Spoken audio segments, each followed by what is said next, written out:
So the debate's been settled. Fair tax is where we need to be. Go home. It was settled here at the Velvet Cloak Inn on this night. No tax. Our next speaker is, I'll start out by calling Her Highness. We were just joking around before the talk tonight. Anyway, Christina Rasmussen, a name that many of you are familiar with. If you check Drudge on a regular basis, you'll see that name pop up quite frequently. As National Taxpayers Union Director of Governmental Affairs, Christina Rasmussen amplifies our pro-taxpayer message to lawmakers and the public, lobbying on federal and state issues, conducting policy research and analysis, assisting in taxpayer education efforts, and formulating reports and opinion editorials are her primary duties.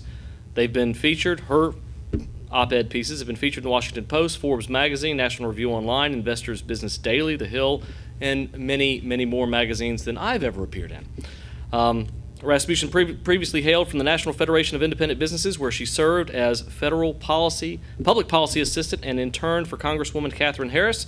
From Florida, 2003, Rasmussen traveled to Copenhagen, Denmark to serve as a research fellow for the Organization for Security and Cooperation in Europe. I always love to see those phrases when they cooperation in Europe. In May 2006, she completed her master's degree in political management at George Washington University, where she was named a Bryce Harlow Foundation Scholar. Her studies concentrated on lobbying and issues management. Rasmussen graduated summa cum laude from Randolph-Macon Women's College in Lynchburg, Virginia, with a BA in political science. She's originally from Minnesota. At this time, I'd like to call Christina Rasmussen.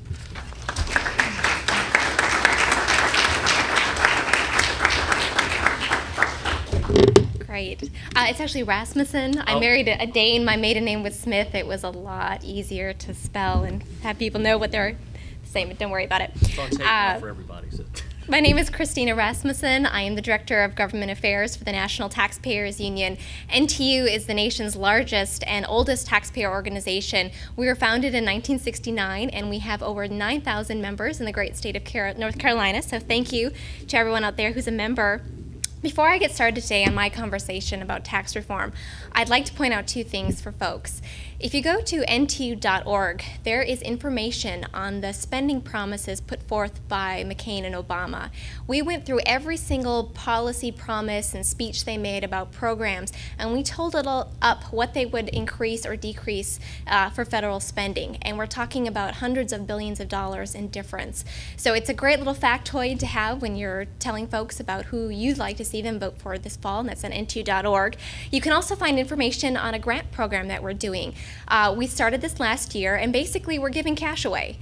We're giving cash away to folks who want to start up local or state taxpayer groups in their area. And if you want to talk to me more about this program, I'd be happy to tell you about it.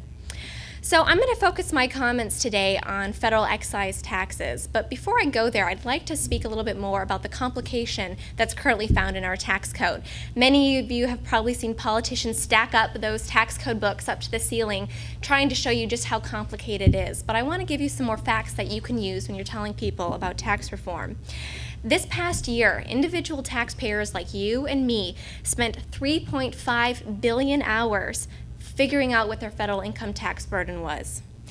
The value of this time is over $90 billion. Think about what we could do if we applied the value of that time to something more productive, like starting a business or just spending time with our family. If you're filling out the regular 1040 form, you will face an instruction book that is 155 pages long. You spend a lot of money paying your taxes. If you were to go and file your regular form, on average, you spent $268 doing that last year. And I'm not talking about paying your taxes, I'm talking about filing to pay your taxes. That $268 goes towards postage, tax software, your tax accountant, maybe he's getting some of that money. And if you're a small business owner, that number is about $444. Once again, this is not your tax burden, just what you have to pay to file your taxes. And let's not forget about corporations.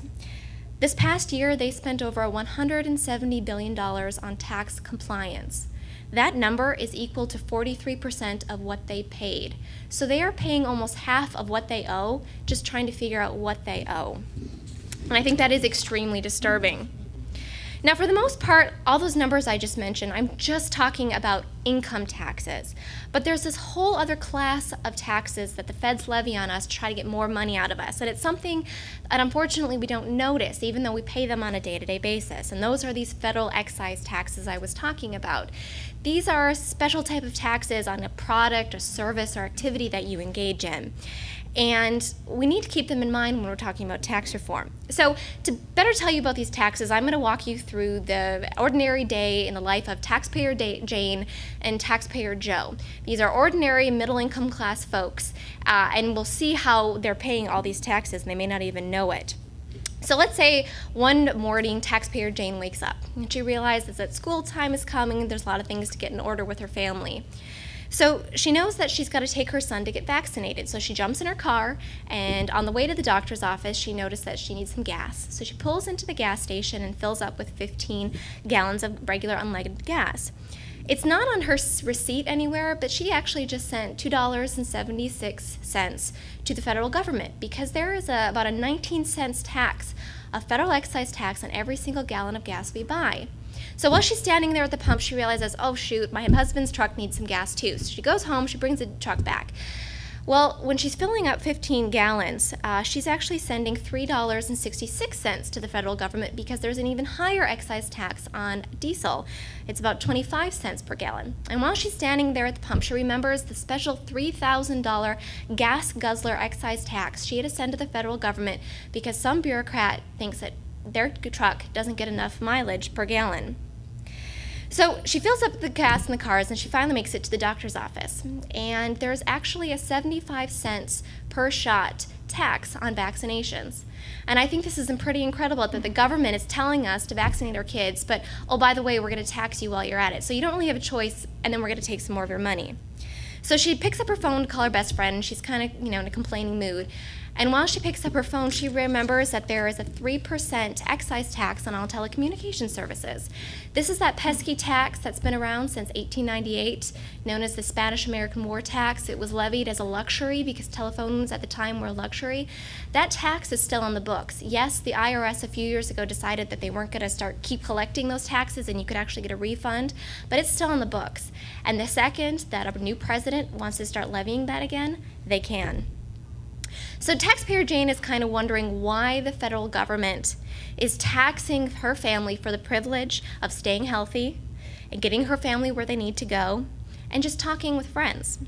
So meanwhile, let's go back to Taxpayer Joe. He wakes up and he decides that he's going to take it easy today. He's got the day off. He's a gun enthusiast, so he is going to go look into purchasing some new guns.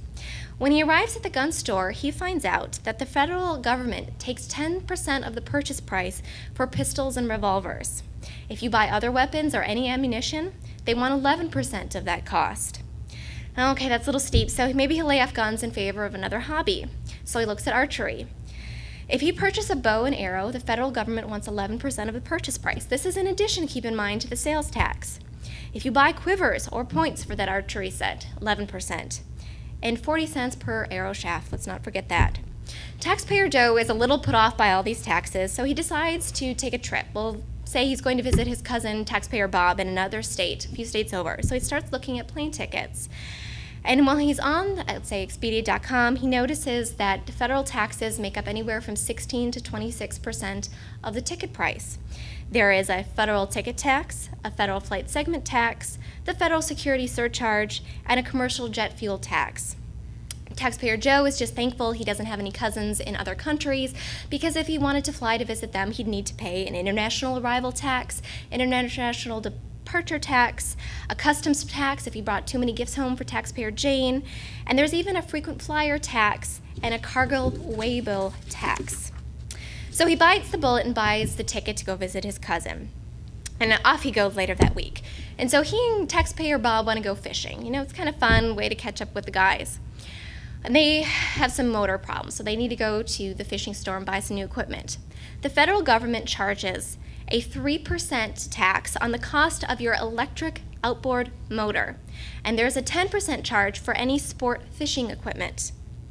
So they buy what they need and they go fishing, and after a long day, they kind of want to take it easy. So they're going to have a party. So he goes to buy some alcohol and tobacco. And while he's there, he notices that every can of beer has a 5-cent federal excise tax. For every bottle of wine he consumes, he sends the feds 31 cents. And he's just really glad that taxpayer Jane is along because she likes champagne, and every bottle of champagne costs 67 cents.